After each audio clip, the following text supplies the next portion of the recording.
you play Penn State, you know they're going to fight you. You know it's going to be physical. And you've got to be able to play through that physicality. And I thought in the first half, I thought they were better at it than we were. That's why they were up by 2. That's why they came back.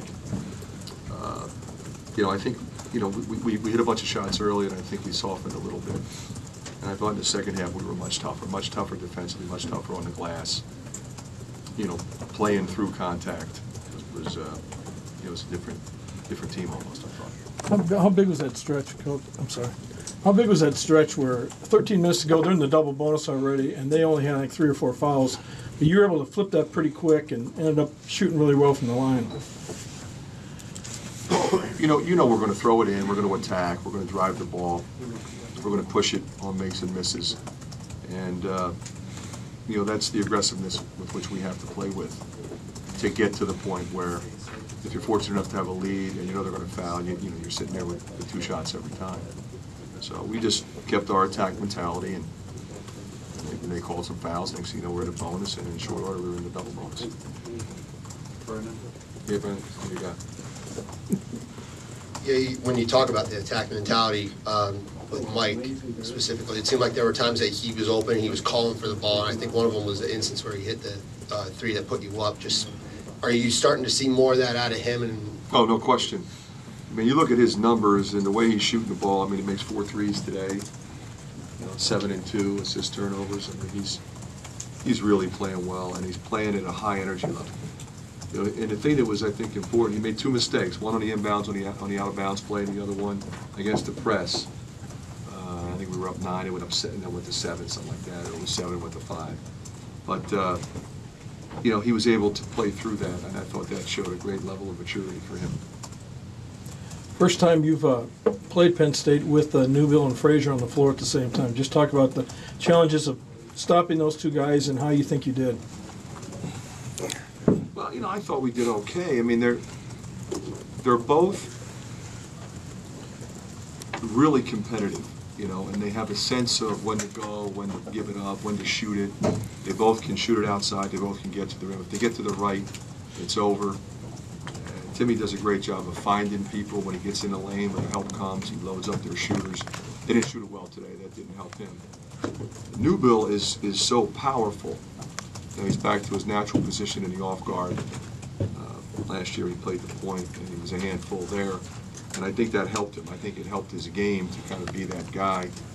And this year, I mean, he's playing as well as anybody in our league right now, I think. So, you know, Newbill goes 10 for 15, 22 points. You say, well, we didn't do a great job on him.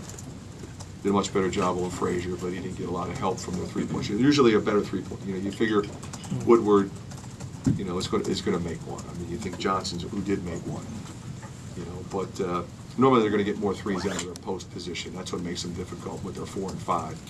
Taylor and Jack are usually pretty solid from there, and they didn't shoot it well today. Coach, how was it for you guys? You mentioned the 3s not getting it out of the post, you know, for Penn State. You know, when you guys, like, you know, Mike got 4 3s, you know, having those, I guess those big-time 3s when Penn State conversely couldn't do that. I mean, they shot a changes everything. 18% clip. Yeah, I mean, it just changes the whole complexion of the game. There's no question about it. You know, there was a good portion of the game where, you know, they were going with a smaller lineup, switching screens. You know, so you have to wait longer into the possession to find somebody who's open. I thought we did a good job of spacing and moving the ball because they were working really hard, which they always do. So, you know, we stepped up and made it when we had some open looks. I mean, I was surprised. I mean, I've been really impressed with Brandon Taylor, watching him on film. Compared to what he was last year to what he's doing now, I think he's a guy that would concern everybody, and you know, he just couldn't make one today. Fran Milson made half your baskets in the first half, and he seemed to be, you know, real physical inside in the first half. And then in the second half, he'd left the court for a while. Was he feeling okay? Okay, but his overall play, you've got. He played with great energy, great attention to detail. I was really impressed with him. When he's playing like that, we're a much better team. And considering, you know, how sick he was, what can you say about his level of toughness? with Anthony, is there something up with him right now? He's hurt. He's hurt. He's hurt. So's Jock. What are the injuries? foot, leg. He'll be all right. Give him a couple days, he'll be okay. They just couldn't go today. Coach, each team had 5 fouls apiece at halftime, and then you finished with 18. Penn State finished with 23. Did you see anything change in the game play in the second half? I did not. Penn State's a physical team. They foul a lot. It's the nature of the atmosphere that Pat has created here. They are not. You have to beat them. You're not going to basically outfight them. They've got a junkyard dog mentality. They've got more weapons this year.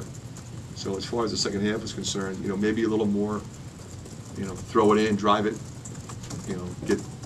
Get fouls called, and they called them, and the discrepancy 23-18 was them fouling down the stretch. I mean, it was pretty even, I thought, in both ends. Fran, your first season you won 4 Big Ten games. Today you won your 4th Big Ten road game. Just talk about how this team has learned to play away from home and have success. Well, we have an experienced team, and we've got a deep team, and we've got some toughness, and we've got multiple ball handlers. There's so much goes into playing on the road, traveling, dealing with weather issues, variety of things. Obviously, home court advantage, the crowd, the atmosphere. But we have responded well to those challenges, I think, this year. But I think that's what I expected of this team, and I think that's what they expected of themselves, that they would handle it. Doesn't mean you're going to win them all, but they're going to play well enough to win, and we're going to be in a position to win. Coach, here on your left, I think with a few minutes left in the game, Penn State started pressing or had continued pressing, and you had 3 timeouts left. A couple situations your guys got trapped. I think most coaches in the country would have just default called timeout. You let the guys play through it. Is that sort of part of your philosophy? It is. I called one right as Josh got fouled, because I thought, see what I was doing in that situation. I'm looking at the shot clock, so I know if we're going to get a 10 count. So we were going to get a 10 count. So I called timeout as he was getting fouled. That's the only one I called. Other than that, I trust my guys to move the ball down the floor. Mike had the one turnover. That was really the one bad one. And it was almost like as the trap came, he fumbled the ball. He was trying to get rid of it. That happens. But I thought overall, we shot 87% for the free throw line and handled the ball pretty well down the stretch, I thought.